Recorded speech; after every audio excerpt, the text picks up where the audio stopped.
guys, it's Rob here and welcome back to another video. We have some pretty fun topics today. Luigi's Mansion. We also have some Metroid Prime 4 stuff happening. There might be a demo coming, which might be a sign that there's something big on the horizon, which is really exciting, especially if you're excited for Metroid Prime 4. We have some news from Monster Hunter Story 3 DLC and a lot of other cool topics.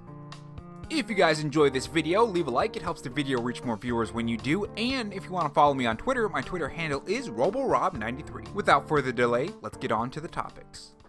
So Metroid Prime 4 seems to be getting a demo, so Go Nintendo has an article that says this: a rating for a Metroid Prime 4 Beyond demo has surfaced, but it might not be what you think.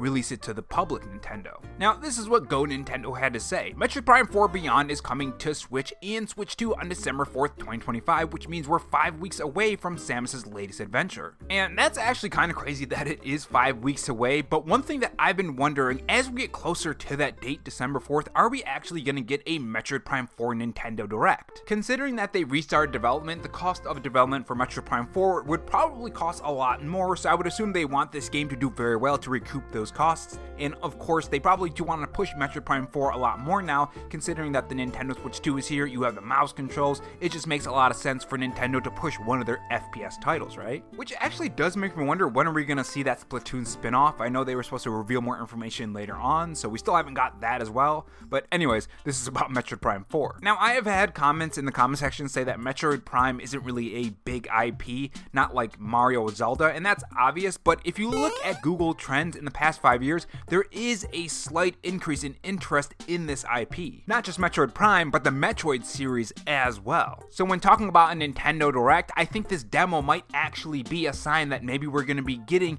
a demo that's going to be revealed at this Metroid Prime 4 Nintendo Direct. I mean, they did one for a lot of other games as well. But I'd be curious on what you guys think down in the comment section below. Do you think we're going to be getting a Metroid Prime Nintendo Direct or not? But let's move on to the key information. It's been discovered that the German USK, the ratings board for games, has listed a rating for Metroid Prime 4 Beyond demo. While the listing was just discovered now, the rating was applied all the way back in March of this year. This could mean that the rating was for a demo that was showcased at a public event, rather than a demo that would be distributed via the Switch and Switch 2 eShop. And that's why the title says it might not be what you think. Now, does that mean that there's not going to be a demo for Metroid Prime 4? No, not entirely. Again, like I said, they probably have to do a lot more to push this IP, especially considering they've restarted development. So anything that could give them help in pushing this IP and getting people excited, especially getting it in their hands before December 4th, especially before Christmas, is probably a good idea. So I could definitely see a demo coming. But yeah, let me know what you guys think down in the comment section below. Do you think Metroid Prime 4 is going to have a demo? And moving on to the next topic, we do have some news on Pokemon Legends ZA and problems with the game that are going to be fixed. So Nintendo Life has an article that says this: Pokemon Legends ZA update plan for November will address known issues. Here's what you can expect, trainers. So according to Nintendo Life, Game Freak has identified some problems with the games, and they say in response to this, a response has been issued about the current known issues and planned fixes on the way. The fixes will be rolled out in a future update that's currently planned for November. For now, this is what you can expect, courtesy of the official Pokemon Legends ZA news page. And under known issues, if your Pokemon box becomes full before the first Rogue Mega Evolution battle, and the box's menu had not been opened at any point prior to being filled, Pokemon catch attempts will always fail. Additionally, if a side mission that allows you to receive Pokemon and attempted under these conditions, the mission will be completed without granting the Pokemon. And the second one is, in certain side missions, if the time of day switches between nighttime and daytime at the exact moment that the move hits its target, it will become impossible to hit the target afterwards, rendering the side mission incapable of being processed further. And then under plan fixes, they say these issues are scheduled to be fixed in an update planned for release in November. Now personally, I haven't come across any issues that are glitches or anything that has to do with the side missions, but then again, I haven't had much time on the game itself. I've been focusing on some other games first, and then I'm going to make my way to Pokemon Legends CA. But let me know if you guys have come across any problems in the comment section below. And moving on to the next topic, we do have some news for Animal Crossing New Horizons. So we did cover all of the updates and information and all the stuff that you need to know in this game in the video that we released yesterday. So if you want to watch that, click the top right corner of the video. I'm just going to go over some things quick if anyone has missed this stuff. So Animal Crossing's free update is going to hit on the 15th of January, and there's going to be a whole bunch of cool stuff that you're going to be able to get. The stuff that you're going to have to pay $5 for is the 4K upgrades. They're also adding mouse controls in that, and they're also adding a megaphone as well. They also list expanded features too, and that's the paid stuff. Now, as far as the update that's free for everyone, both Nintendo Switch 1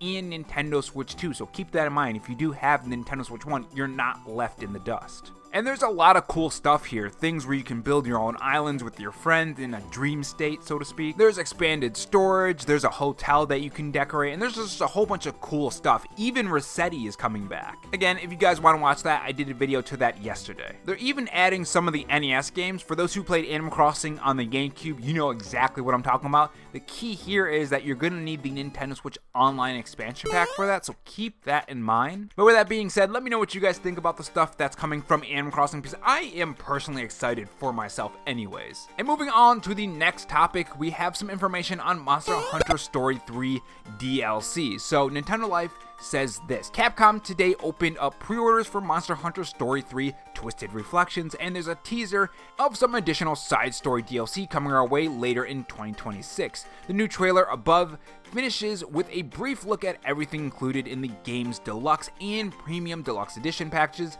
It's mainly bonus armor and hair customization, but there's also a side story Rudy mentioned to keep an eye on. Now, this was the description of that DLC side story. A side story about Rudy, whose family has served as Azerian royal, Jesus, I'm gonna butcher this, Pelicos for generations. One day, while accompanying the protagonist on a survey of some egg courts, Rudy makes a surprising discovery. Now, this DLC is also in the deluxe and premium editions, and they say, we know that the Rudy bonus is included as standard in the deluxe and premium deluxe editions, the former of which is now available to pre-order on the EU shop for €74.99. But Capcom has yet to reveal any info on purchasing the DLCs separately. Now, I do have to say, if it's not available for purchase right off the rip, like on the release date, more than likely they'll probably make it available later on. I mean, they do that on games all the time, not just Capcom. If you guys remember the Hogwarts DLC, that wasn't available at launch if I recall, and then you were able to buy it later on. And moving on to the last topic, which kind of does have to do with Metroid Prime 4's demo, but also The Legend of Zelda 2. So right now, apparently Hyrule Warriors Age of Imprisonment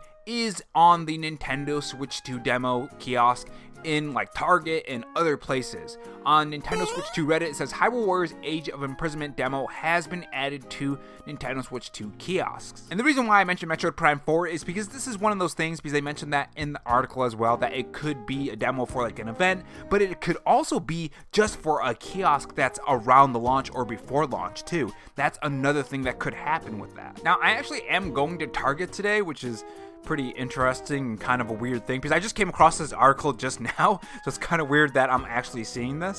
With that being said, guys, let me know what you guys think about today's topic down in the comments section below. And of course, if you did enjoy this video, make sure you guys leave a like. It really does help push the video, especially considering that I put a lot of work into these videos, and I'm currently working on new animations which take hours and hours. So, you know, a like or comment is much appreciated. And of course, subscribe if you want another video. Thanks for watching, guys, and I will see you guys in the next video. Take care.